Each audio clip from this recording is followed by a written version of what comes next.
The woman spotted a severed arm floating up ahead. Curious, she moved closer to touch it. It turned out to be her dead crewmate. Terrified, she quickly let go of the arm. But then it miraculously returned to normal. The woman was so scared she didn't know what to do. She rushed over to check her crewmate's body, but she found his eyes were wide open. Had he somehow come back to life? Fighting her fear, she approached the body. She leaned in to listen for his breathing, but he was definitely dead. She quickly covered him with a white sheet, then waited together for dawn to break. Soon the scorching sun rose. The woman threw herself into repairing the escape pod. As time ticked by, the countdown reached 1 minute 27 seconds. She finally installed the 5th battery. The moment the machine powered on, she finally saw hope for survival.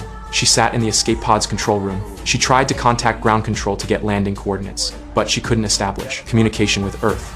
The oxygen system was down to just 19%. Her only option was to calculate the trajectory and landing coordinates herself. After she finished the calculations and entered the results into the computer, an hour had already passed. Looking at the countdown timer in her hand, she knew she was in serious danger. She recorded a final message for her family. She talked about how much she missed her husband and daughter. Then she left the tablet on the space station. She hoped her family would see the message. She closed the escape pod, control room door, then locked it with the bolt. After finishing all that, she put on her spacesuit, then sealed off the second section of the escape pod. She buckled her seatbelt, plugged in her oxygen line. But then disaster struck again, when a woman presses the release button. Preparing to depart from the space station in the escape pod, she found that bolt number 6 was stuck. The woman watched the malfunction light blinking frantically.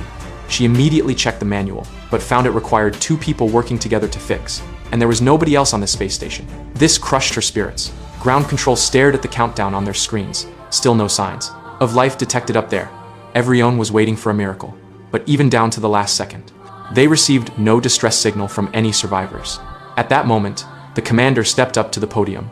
He delivered a eulogy for the astronauts. While they were mourning Eri, the bolt miraculously got fixed.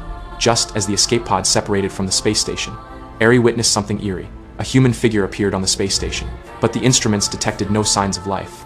At this point, the woman couldn't worry about that anymore. She hit the escape button. The escape pod and control room instantly broke apart. They went hurtling toward Earth at breakneck speed. The moment she hit the atmosphere, Earth's space agency picked up the survivor signal. Finally, all the staff could breathe a sigh of relief.